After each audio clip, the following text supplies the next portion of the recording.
Hello students, कैसे हैं आप सब? बढ़िया, ठीक ठाक।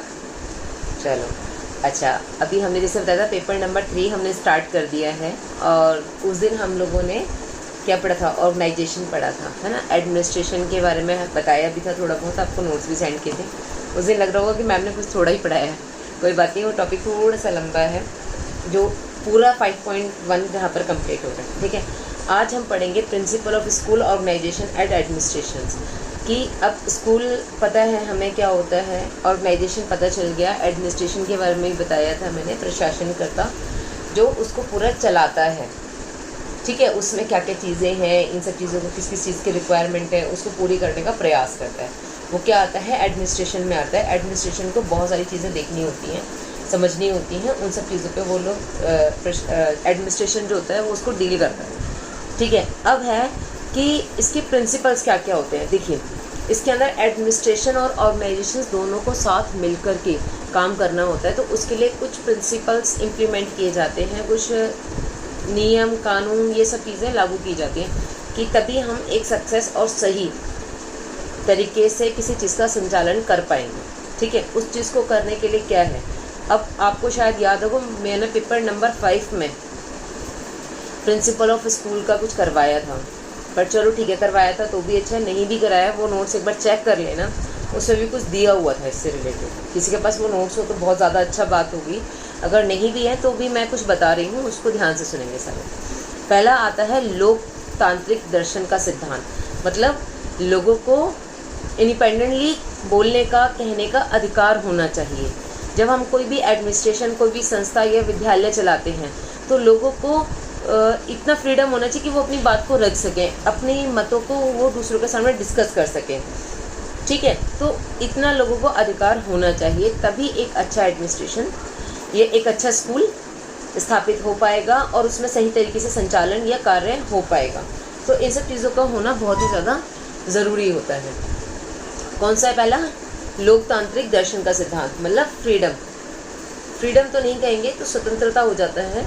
लोकतांत्रिक का मतलब है कि अपनी बातें जहाँ पर रखी जाती हैं। ठीक है, जैसे कि आप लोग हैं, अपने मत रख रहे हैं, कुछ लोग जूम ऐप से खुश हैं, कुछ लोग जूम ऐप से खुश नहीं हैं, कुछ लोग लॉकडाउन से खुश हैं, कुछ लोग नहीं हैं, है ना। तो अपनी बात कम से कम रखने का अधिकार है ना, वो फॉलो हो ना हो एक बात की बात है, उसमें से कितनी बात सही लगती है और कितनी गलत लगती है उसके बाद वो जजमेंट करना। ठीक है, जैसे अपना नेता हमें खुद चुनने का अधिकार है, इसी तरीके से स्कूल के अंदर बहुत सारी चीज़ें हैं जिसके अंदर हम मतलब लोगों को, और किन लोगों को होनी चाहिए अपनी बात रखने का अधिकार? अध्यापकों को होनी चाहिए, कार्यरत व्यक्तियों को होनी चाहिए, स्टूडेंट्स को होनी चाहिए, इन सभी लोगों को इन सब चीज़ों को रखने का, अपने विचारों को रखने का अधिकार होना चाहिए। नेक्स्ट आता है दायित्व निर्धारण का सिद्धांत, मतलब कि हर किसी व्यक्ति पर हमें कुछ ना कुछ दायित्व देना चाहिए, रिस्पॉन्सिबिलिटीज़, जिम्मेदारियां देनी चाहिए, ताकि वो उस कार्य को करे और उस कार्य को अपना समझे।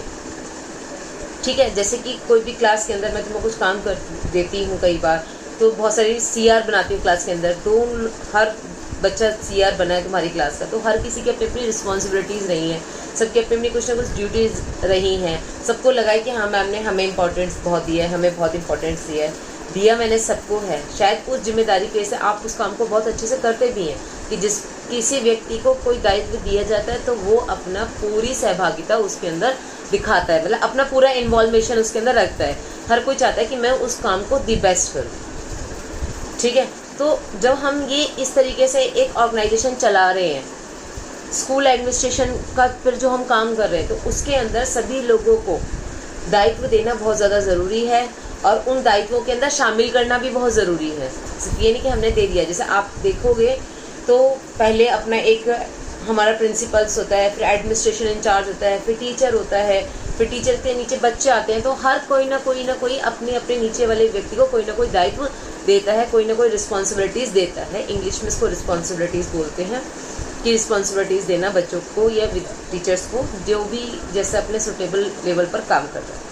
फिर आता है समानता का अधिकार, कि सभी जितने भी हमारे साथ जो काम कर रहे हैं, जितने भी वर्कर्स हैं, ठीक है, उन सब की राय को सुनना। ठीक है, ऐसा नहीं कि किसी एक टीचर्स ने बोली वो उसका फेवरेट टीचर है तो बस उसी की बात सुनेगा या सिर्फ एडमिनिस्ट्रेशन की ही बात सुनना, नहीं, सबकी बात सुनना, उसमें बच्चे भी शामिल होते हैं, बच्चों की बात सुनना, उनकी राय लेना, ठीक है। इसके अलावा अपना जो विश्वास दूसरे लोगों पर करना, मतलब अपना विश्वास दूसरों को दिलाना और दूसरों का विश्वास भी लेना, ये सबसे इम्पॉर्टेंट थिंग होती है इसमें। तभी एक समानता का अधिकार यहाँ पर बन पाता है, इम्प्लीमेंट हो पाता है। जब ये एक 2 वे प्रोसेस होता है, समानता भी तभी हो पाती है जब दोनों लोगों के बीच में बहुत अच्छी बाउंडेशन है। अब यहाँ 2 नहीं है, बहुत सारे लोग हैं, तो सब लोगों में आपस में एक अच्छी बाउंडेशन होना बहुत ही ज़्यादा इम्पॉर्टेंट है। जब वो बाउंडेशन होगी तो अपने आप ही समानता बनी चली जाएगी, ठीक है। इसके बाद आता है स्वतंत्रता का सिद्धांत, फ्रीडम, जैसे मैंने अभी बताया था कि लोगों की मतलब जो फ्रीली वर्क करने का सिद्धांत होना चाहिए कि वो अपने अकॉर्डिंग अपने काम को कर सकें। जैसे अपना सिलेबस है, कौन हर सब अलग अलग तरीके से कर रहे हैं, तो ये फ्रीडम है ना, किसी ने बाउंडेशन नहीं है ना कि नहीं आप अपने काम को ऐसे नहीं कर सकते हो। तो सबसे पहली बात है कि टीचर अपनी बात रखे और दूसरा व्यक्ति उसकी बात सुने, ठीक है। अगर उसका तरीका अच्छा है तो हमें नए नए तरीक़ों को भी अपनाना चाहिए, दूसरों की राय, सलाह, मशवरा उसको भी सुनना चाहिए, उस सबको ये सब कहने का अधिकार होना चाहिए। यही होता है स्वतंत्रता का अधिकार। इवन बच्चों के लिए भी होना चाहिए। कई बार बच्चे भी तुम लोग तो बहुत अच्छी अच्छी एडवाइस देते हो, खैर, तो सेम वही अगर मैं बोलूँ तो बहुत सारी चीज़ें तुम लोगों से ही सीखती हूँ, ठीक है। तुम लोगों को अपना मोटिवेशन समझती हूँ कि जैसे तुम लोग मुझे अपनी जो जो चीज़ें बताते हो कि मैम ये चीज़ अगर ऐसी होगी तो ज़्यादा अच्छा होगा, वो चीज़ अगर हम ऐसे करेंगे तो ज़्यादा अच्छा होगा, तो ये सब चीज़ें इसी में ही आती है, ठीक है। और कुछ लोग जो गलतियां करते हैं उन्हें सुधार देने का भी अवसर हमें देना चाहिए। ये भी स्वतंत्रता में आता है कि मान लो अगर किसी व्यक्ति से एक बार गलती हो गई है तो उसे दोबारा मौका देना चाहिए, तभी तो वो स्वतंत्र माना जाएगा कि हाँ ठीक है चलो एक बार हुआ मिस्टेक, कोई बात नहीं, वो स्वतंत्रता से कार्य कर सकता है। तो उसे स्वतंत्र रखे, अपने विचार रखे, हो सकता है वो विचार गलत साबित हो गए, पर ज़रूरी नहीं कि वो हर बार ही गलत जाएगा, ठीक है। तो स्वतंत्र विचारों का होना, एक वातावरण का होना, अनुशासन में रह कर के स्वतंत्र होना, ये भी ध्यान रखें। ऐसे नहीं कि स्वतंत्र होने का मतलब कभी भी खेलो, कुछ भी करो। एक अनुशासन में रह के किस तरीके से आप स्वतंत्रता पूर्वक अपनी चीज़ों को कर रहे हो, ठीक है। जैसे हम लोग हैं, हमारे में नियम है, कानून है, सब कुछ बना हुआ है हमारे देश में। क्या हम किसी कानून के खिलाफ जाके किसी कार्य को कर सकते हैं? लेकिन स्वतंत्रता पूर्वक अपनी बात रखने का हमारा पूरा अधिकार है, ठीक है। तो ये सब चीज़ें। इसके बाद होता है सहयोग का सिद्धांत, मतलब कि एक दूसरे की हेल्प के लिए, एक दूसरे की मदद के लिए, कि कोई भी व्यक्ति इंडिविजुअली किसी भी काम को नहीं कर सकता है, तो उसमें एक दूसरे का सहयोग होना बहुत ज़्यादा ज़रूरी है। और पूरे प्रोसेस में एक दूसरे का सहयोग होना बहुत ज़रूरी है। किसी की बजाय बातें काटने के उसके काम में सहयोग दें, उसकी हेल्प करें। अगर कोई व्यक्ति के मन में एक अच्छे नए विचार आ रहे हैं तो उन विचारों को सहयोग दें, ठीक है। उन तकनीकियों को, उन टेक्निक्स को, अब जैसे सपोज़ प्रोजेक्टर से ना, कई टीचर्स होते हैं जो प्रोजेक्टर से पढ़ाते हैं। एक एग्जांपल देते हैं, ठीक है। मुझे प्रोजेक्टर ज़्यादा यूज़ करना नहीं आता, मुझे नहीं पता, लेकिन इसका मतलब ये तो नहीं है कि मैं सबको ये बोलूँ नहीं प्रोजेक्टर से पढ़ाना बिल्कुल गलत है, प्रोजेक्टर को मैं फेवर नहीं करती हूँ, प्रोजेक्टर बहुत गलत चीज़ है, इससे बच्चों को सही समझ में नहीं आता, ये चीज़ गलत है। ये सारी बातें कहना, अगर कोई व्यक्ति नई टेक्नोलॉजी या कुछ अपने नई विधियाँ, अपने नए नए तरीके अगर यूज़ कर रहा है अच्छे शिक्षण के लिए, एक अच्छी बढ़ोतरी के लिए, तो हमें उसमें उसका सपोर्ट करना चाहिए, ठीक है। तो ये क्या कहलाता है हमारा सहयोग का सिद्धांत। और स्कूल के अंदर इसकी सबसे बड़ी भूमिका रहती है कि बिना किसी सहयोग के, चाहे वो पियोन से लेकर के प्रिंसिपल तक, बिना एक दूसरे के सहयोग के किसी भी कार्य को अपने लक्ष्य तक पहुंचाना नामुमकिन है, ठीक है। जैसे मैं पढ़ा रही हूँ, आप मेरा सहयोग कर रहे हो, ठीक है, आप वीडियोस को देखते हो, समझते हो, नोट्स बना रहे हो, तो क्या है, सहयोग है।